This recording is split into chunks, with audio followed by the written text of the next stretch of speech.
Correct. Hear the big town story of the Charity Killers. Correct. Miranda? Yes, Bertha? Lock him up in the storage room with Larson's body and let's get out of here. And leave Mr. Wilson alive to identify us in Larson's murder? They'll have to catch us first. You're wasting time, Bertha. My press photographer has orders to notify the police. You better get going. I'll say I'm going. Oh, no, you're not. Tape up Wilson and splatter the place with kerosene. Yes, listen to this dramatic big-town story of two strange women racketeers brought to you by Lever Brothers Company, makers of Lifebuoy Health Soap. A story of fighting editor Steve Wilson of the Illustrated Press, whose newspaper creed stands for freedom and justice against the forces of intolerance and evil. The power and the freedom of the press is a flaming sword, that it may be a faithful servant of all the people. Use it justly, hold it high, guard it well. Now, Big Town, and tonight's racket expose headlined The Charity Killers. Each year, the great heart of America gives billions to alleviate the suffering of humanity. But into this golden river of generosity, racketeers dip greedy hands. And such is the background of Steve Wilson's story, which began in the parlor of a pretentious old brownstone mansion in a fashionable section of Big Town. Bertha! Hurry with the tea. Mr. Larson is due any moment. Stop squawking. Save the society act for that crook. I have to get into my lines, into my charity act, don't I? Yeah, but don't overdo it. Make the pitch for a fat contribution and then we'll take 'em, like a couple of Dannemora doves. Bertha, I do wish you'd drop your prison slang. You've been out long enough this time. And I'm not going back in. I'm getting too old for the Penn laundry. What's keeping that shop? He'll be here. I promised him a large contribution to his sweet charity. That dirty crook. Save the professional jealousy and pour me a cup of tea. Pour it yourself. Very well. Where's the gin? In the extra cream pitcher, where it always is when you put on this phony Whistler's Mother act. Have you fixed the sugar? Sure. The top lumps are soaked in enough stuff to knock Larson out for a week. Good. There he is. Go let him in while I get out my knitting. All right, but don't drop that gun out of your knitting bag like you did in Denver. Oh, I won't. Oh, dear, I'm afraid I'm going to have to get rid of Bertha like I did my second husband. Now, let's see. Knit one, purl one. No, knit two, purl one. Just a moment, please. Good afternoon. I'm Mr. Larson, calling on Mrs. Miranda Adams. Oh, yes, Mr. Larson. Madam Adams is expecting you. This way, please. Who is it, Bertha, dear? Mr. Larson, ma'am. Oh, yes. How do you do? Good afternoon. Charmed to meet you, Mrs. Adams. I hope the pleasure will be all mine. You may go, Bertha. I'll go tend the furnace, ma'am. I'll call you if I need you. Very well, ma'am. Are you two ladies alone in this big house? Yes, quite alone. It's so difficult to get help these days, you know. Yes. And now, about your contribution to the General Community Fund. Oh, yes. Please sit down. Have a cup of tea? Tea? Oh, yes, of course. Thank you. I hope you brought your list of prominent contributors. Oh, yes, I have them all right here. But this list is quite confidential. Most of our large contributors wish to remain anonymous. Don't want to get on the circle list. I mean the list of unscrupulous fund collectors. I understand. And I assure you the list will not leave my hand. Oh, but I can't leave the list. Very well. I'll have Bertha make a copy. Oh, no, I'm sorry. You wouldn't care to have me give out your name and the amount of your contribution, would you, Mrs. Adams? Decidedly not. No, of course. Now, how large a donation did you have in mind? Would 1,000... 1,000? Oh, dear, your tea is getting cold. How many lumps of sugar? Oh, no sugar, thank you. I'm putting on weight and never touch the stuff. Well, 1,000 would be fine. Great help to the many worthy causes. Oh, I'm sure it would. And the little sugar won't hurt you. It's energy building. Yes, I know, but no thanks. I'll just take it as is while you make out your check. No, let me... Oh, dear, I'm sorry. So clumsy of me. Bertha. Oh, it doesn't matter. Don't bother. Yes, ma'am. What's the trouble? Mr. Larson won't take sugar in his tea. Oh, he won't he? What's the idea? Sit down, Mr. Larson. What's the idea of that gun, Mrs. Adams? Now put it away. I didn't come here to rob you. Yes, you did, you dirty crook. Bertha, don't slight our profession. This dope is a disgrace to any profession. Hey, you two are con cookies. This is a plan. A scheme to get half a hold of my sucker list. Exactly, Mr. Larson. Take that list, Bertha. No, wait a minute. Listen. Let's make a deal. we can work this charity racket together. Why, we'd make a great team. Milk this town dry. That's what we're going to do. Without you. Oh, you dented the teapot, Bertha. Never mind the teapot. I think I've dented his head. What are we going to do with him? Drag him down in the cellar. Lock him up in the storage closet. We don't want him disturbing the neighbors while we work on his supper list. Wait a minute, Miranda. Maybe he ain't going to disturb nobody. Why not? I think I cracked his skull. I think he's dead. Oh, dear, oh, dear, oh, dear. My first husband went that way.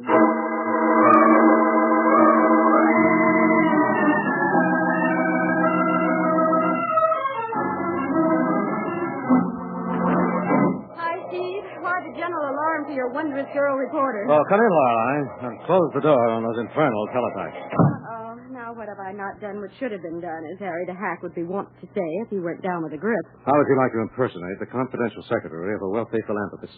Anything for a story. Who is the philanthropic gent? Well, I'm going to impersonate him. What are we going to play, charade? Yes. I've had a tip, Lorelei. A couple of Larson's ladies have set up a fake charity racket in Big Town, and I want to get the goods on them before they make a mockery of one of man's finest impulses. I'm all for that, but how? Well, your suitcase is all packed and ready right there on the table. The battery recorder. Where are my weekending? You're just going to call on the ladies. Well, how do I explain the disguised talk box? You're on your way out of town and just stopped in to tell the ladies I'm calling to make a fat contribution. Oh, why don't I just phone? I'm very eccentric. I have to be humored. Okay. Where'd you get this tip? From our friend, Showboat. Showboat? Shades of Shakespeare. How did he spot these female charity racketeers? Saw them on the street. They're lively ghosts out of his own colorful past, Laura. Good heavens. Not out of trooping days aboard his Mississippi paddle wheel namesake. Yes, one of the ladies. The other is a more modern version of feminine larceny. That's a charming combination. Where? Should be Showboat at the hall door. Let him in. He'll knock the door off the hinges. Hail and hello, Brother Wilson. Hello, Showboat. Come in. Thank you. And the Lorelei, lovely lady of the linotype. Hello, Showboat. I hear we're going on a charity racket safari. Ah, yes. 'Tis been my good fortune to espy amongst humanity's flock 2 elderly female wolves in sheep clothing, preparing to pounce upon the innocent lambs in the name of sweet charity. Yes. I've given Lorelei the setup and the fact, Showboat. She's ready to go. Aye, but stay a moment, Miss Kilbourne. Though these barges be cloaked with lavender and lace, and though they dwell in marble halls, they are as the scorpion whose sting is verily the kiss of death. Thanks for the warning, Showboat. I'll be careful of them. Where is this marble hall? A gloomy relic of the 90s, leased as a lair for the unsuspecting. A stage upon which these demon damosels weave their wanton web upon sweet charity's warp of woe. A perfect setup. What's the address, Showboat? Park is the street, and the number is 9. Number 9 Park. What names are they using, Showboat? My thespian contemporary, the Ophelia to my Hamlet, Lady Macbeth to my immortal Thane, the little Eva to my Uncle Tom. Once went by the name of Memphis Mary, shot one gambler husband and drowned another in the muddy waters of the Mississippi. Now, silver-haired and mild of mien, she plays her trade in the guise of Madame Miranda Adams. Golly, Miranda Adams. Who's her present partner? Judicious inquiry reveals only the name of Bertha, a muscle-bound, matronly alumni of many of our better houses of correction. Well, that'll be enough to work on, Showboat. How much time are you giving me to get the crooked charity pitch on the tape recorder, Steve? 10 minutes should be enough, Lorelei. Take Dusty and his camera, but have him wait outside until we arrive. Well, good heavens, Steve. Madam Adams will surely recognize Showboat. Exactly, Lorelei. And a recording of her reaction should be evidence enough to smash the racket and send the ladies to jail.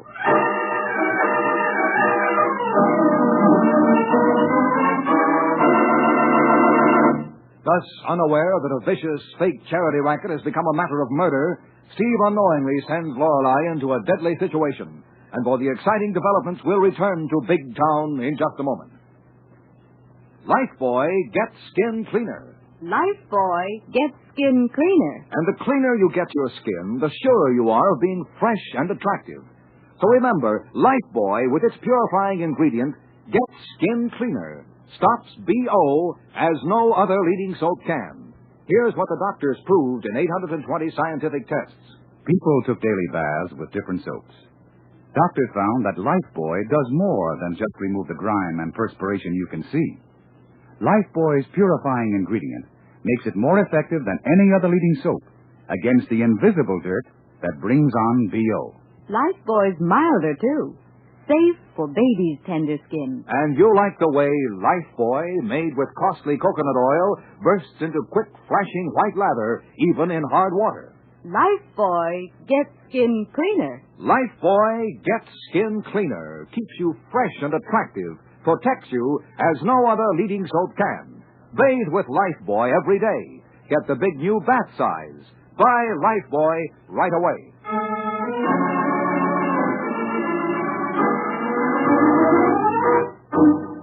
Now back to Big Town and tonight's spine-chilling expose of a vicious racket captioned The Charity Killers.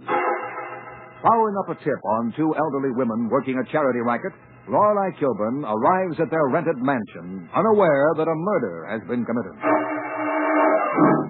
Bertha, for heaven's sake, what a time to be out of kerosene. How was I to know that crooked dope would be so stubborn and have a paper skull and we'd have to get rid of the body? Are you quite sure he's dead?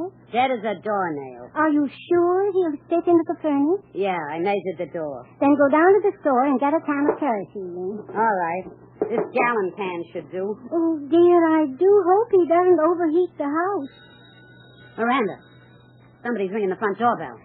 My stars, whom could it be? Maybe one of Larson's charity racket pals come to find out what happened to him. What'll we do? I'll go see. And if it is, simply say he never arrived. What if they've been watching the house and no difference? Then I'll invite them in, this gun. All right, go ahead. I'll wait down here in the cellar with Larson's body. No need to do that. He won't go away. Go get the kerosene and hurry back. Okay. I'll go out the cellar exit. Don't make any mistakes. I won't. Maybe you better get another gallon of kerosene, just in case. All right. Get upstairs and answer that bell.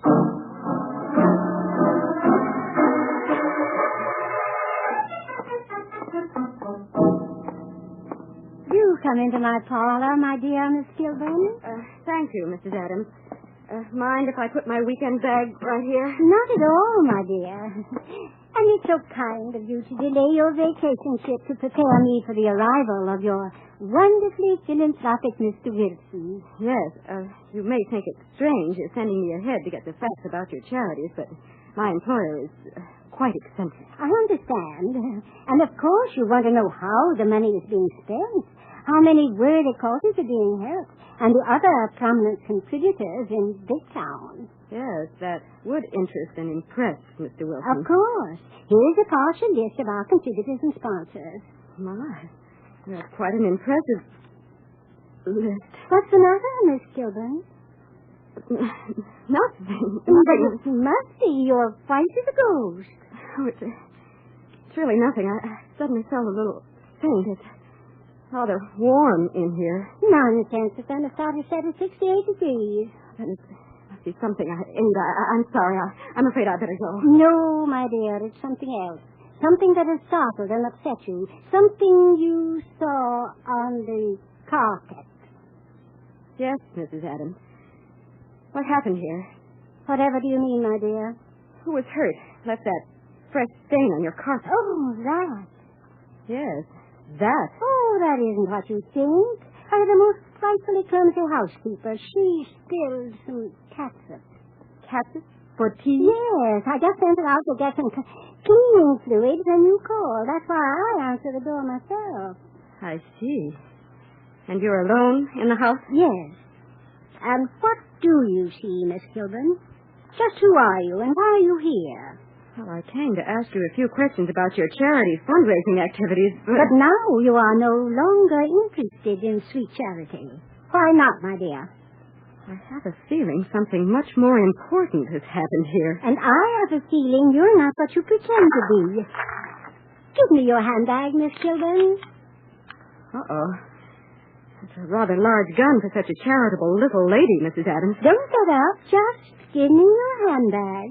Oh, save you the trouble of looking. I'm a newspaper reporter. A reporter. Oh, dear. Yes, I'm investigating a tip on your charity racket. All alone? In the hope of getting a scoop for your newspaper, no doubt? Not quite. Now, you better put away that gun or you'll be facing something much more serious than grand larceny, Mrs. Adams.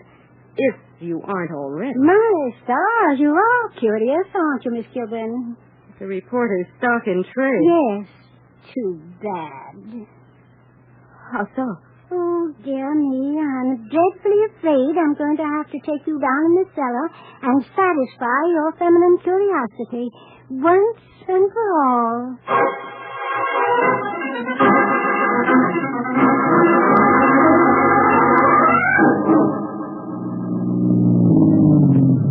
Is this the place, Silver? Aye, Mr. Wilson. Yon musty mausoleum is the lair of these lady leeches.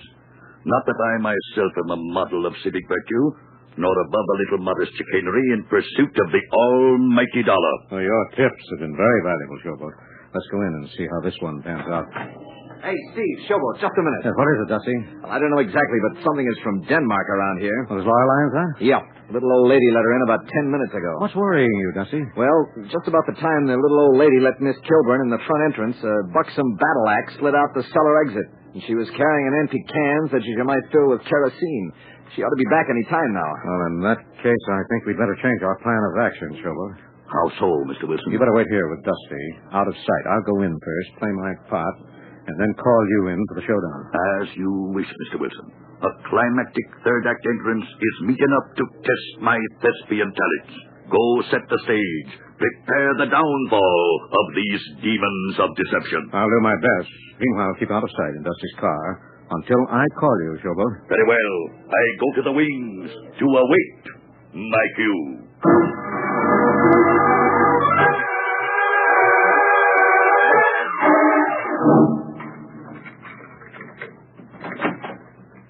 Good afternoon, sir. Good afternoon. I wish to see the lady of the house, Madam Adams. I am Madam Adams, sir. Oh, I beg your pardon, Mrs. Adams. Not at all. Ordinarily, I do not answer the door myself, but my housekeeper has gone to the store for some supplies. I quite understand. And what can I do for you, sir? Well, I'm Stephen Wilson. Hasn't my confidential secretary arrived to acquaint you with the fact that I wish to make a sizable donation to the many worthwhile charities I understand you're sponsoring? Why, no, Mr. Wilson. No one has called all afternoon. No one called on you? No one. Perhaps she was delayed and will arrive later. But no matter, for I think these things are much better discussed between the principals.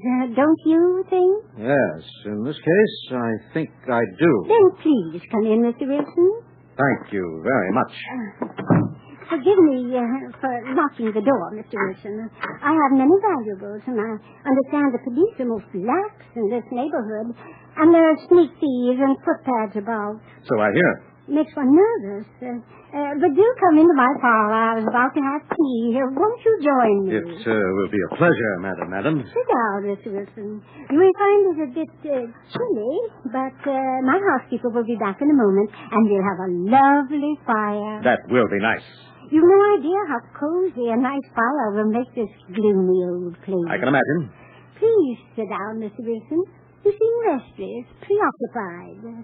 Have a cup of tea. No, thank you. Let's get something else settled first. Oh, your charitable contribution. No, where is Miss Kilbourne? Miss Kilbourne? Yes, my so-called confidential secretary. But I told you she hasn't arrived. And you lied. Otherwise, you wouldn't have known my confidential secretary was a woman. Oh, dear, that was a slip of the tongue, wasn't it, Mr. Wilson? And not the only mistake you made. That weekend bag standing there by the couch belongs to Miss Kilbourne. Oh, dear, I'm getting careless in my old age. All right, Mrs. Adams.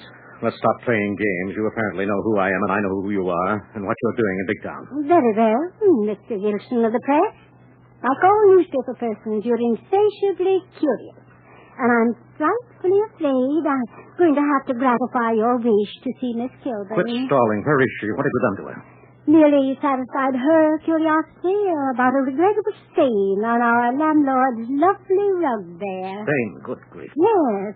Unfortunately, we had a gentleman caller just before Miss Kilbourne arrived. What happened? he refused to allow us to muscle in on his charity racket. And Bertha, my impulsive housekeeper, was compelled to knock him cold and overdid it slightly. Killed him? Oh, yes, he's quite dead. Where is Miss Kilbourne? Keeping company with Mr. Larson's body. You fiendish old... Just a moment, Mr. Wilson. Sticks and stones will break your bones, and this gun will kill you quite as dead as Mr. Larson. Yes, that's a rather large gun for such a sweet, gentle little old lady. Yes, so your Miss Kilbourne said in those very words. What have you done to her? Just taped her up until Bertha gets back. Where is she? Down in the cellar. Go on, Mr. Wilson. Walk out into the hall and down the stairs. It's quite chilly up here. It'll be much warmer down with the furnace.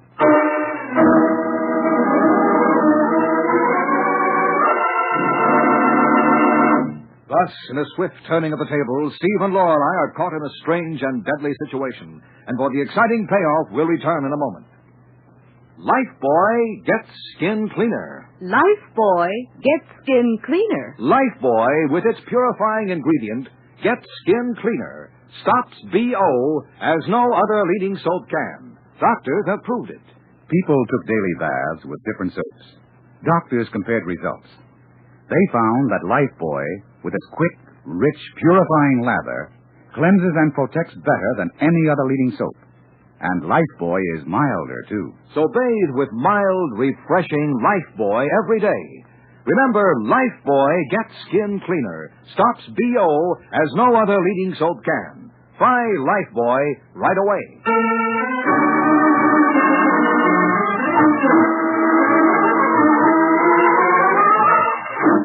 Now back to Big Town and to Steve Wilson and Lorelei, trapped in the basement of an old mansion in the deadly cover-up of the Charity Killers. Keep away from Miss Kilbourne, Mr. Wilson. I know how to use this gun. So I understand from an old associate of your Mississippi showboat days. My star, that was 40 years ago. Who could it be? An actor. And like your first husband, a gambler on the river. Showboat. Showboat. That scene stealer. I would have thought some woman shot him years ago. Unfortunately for you, he's right here in Big Town. It tipped me off to your fake charity racket. What are you listening for? Expecting, Mr. Wilson? The return of your stupid companion who involved you in murder. I've been involved in murder before. But of your own volition. Not because of the blundering of a stupid associate. Oh, yes, quite so. Bertha is rather stupid. Who's stupid, you cackling old crow? Oh, am I? Yes. And who's this man and that girl laying over there, taped up like a mummy? Newspaper persons? What are they doing here? Investigating your charity racket. Oh, Miranda, you old fool. Why did you bring them down here and let them see Larson's body? There was no help for it. And stop calling me a fool. I am old, but you're the fool. Put on that kerosene and tape up Mr. Wilson. Stop giving orders. There isn't time. We got to get out of here. Nonsense. We've spent months lining up suckers. Checks are pouring in every day, and with Larson's list, we can make a real killing. Don't be a complete dope. Those two didn't come along. There's a car out front. And the driver and somebody in it are watching this house like hawks. Why didn't you say so right away? You didn't give me a chance, but I'm telling you now. Let's lock them up in the storage room with Larson's body and get out of here. And leave them alive to identify and testify against us in Larson's murder? They'll have to catch us first. You're wasting time, Bertha. Those men out there in the car have orders to notify the police, and you'd better get going. I'll say I'm going. Oh, no, you're not, Bertha. Tape up Wilson and splatter the place with kerosene. I'm not wasting any money. That'll be all out of that gun, Madam Adams. Oh, hold still. I hate to manhandle a woman, even a murderess. Hold still. Stop struggling. Oh, dear, very well. Unhand me, sir. As soon as I make sure you haven't another gun in this knitting bag. Hey, Steve, what goes on here? What gives? Dusty, just get the tape on Miss Kilbourne. And then shoot a few pictures for the front page. Right. Okay, now hold everything, Lorelei. I'll have you undone in a jiffy. Forsooth, what transpires in this dungeon of dark deeds? Well, if he didn't showboat, the greatest voice in Saldini. The Memphis Belle, Milady of the Hemlock, the Dagger, and the One-Night Stand. Shut up, you windy old walrus. Time hath touched thy hair with silver, but dipped thy tongue with acid, Miranda. Oh, be quiet, Showboat. You haven't changed a bit. Yes, hold the reminiscences, Showboat. Are you all right, Lorelei? Oh, a little bruised and mortified, but otherwise okay, Steve. Good. Go upstairs and call Fletch on city desk. Give him the story. And call Callahan of homicide.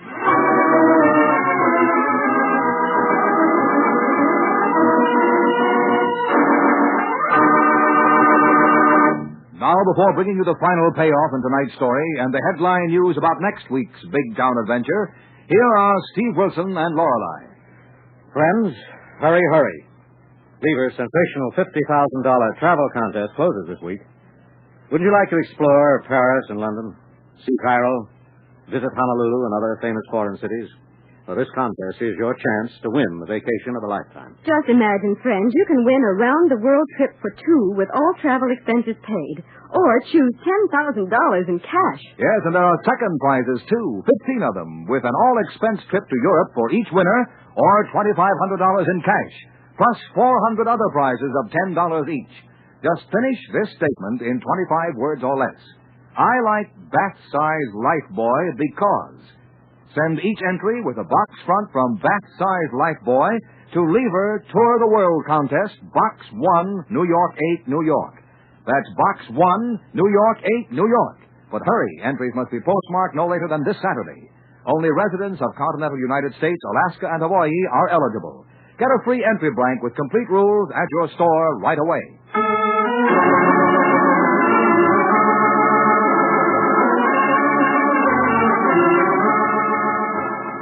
In tonight's big town expose of the fake charity racketeers, the murderess Miranda was tried, convicted, and imprisoned for the rest of her unnatural life. And next week, the makers of Lifebuoy bring you a hard-hitting story entitled The Fatal Joke, the strange story of a gangster's revenge after death. Another exciting assignment in the newspaper career of fighting Steve Wilson of Big Town. Don't miss it. In tonight's dramatization, all names, times, and places are fictional. Big Town features Edward Pawley as Steve Wilson, Fran Carlon as Lorelei Kilbourne, and was written and produced by Jerry McGill. This is Brotherhood Week. At a time when it is vitally important that all Americans stand united, let us recall the American principles of tolerance and understanding toward one another, and let us practice those principles throughout the year. Next Tuesday night, same time, same station, you'll hear the newsboy calling... Extra, hero about it! The story of Steve Wilson and a fateful joke, brought to you by the makers of Lifebuoy Health Soap. Extra.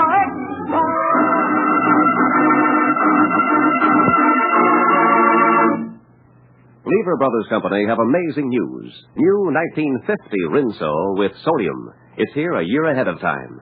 New 1950 Rinso has 3 times the whiter washing action of any other soap. The sensational new washing action of 1950 Rinso gets white clothes whiter than new, washable colors brighter than new, and keeps them whiter, brighter than any other soap. Rinso is so safe for clothes, so kind to hands. Get new 1950 Rinso at your dealers now. Be sure and be with us again next Tuesday at the same time when Lever Brothers Company will again present Big Town. This is your narrator, Dwight Weiss, bidding you good night.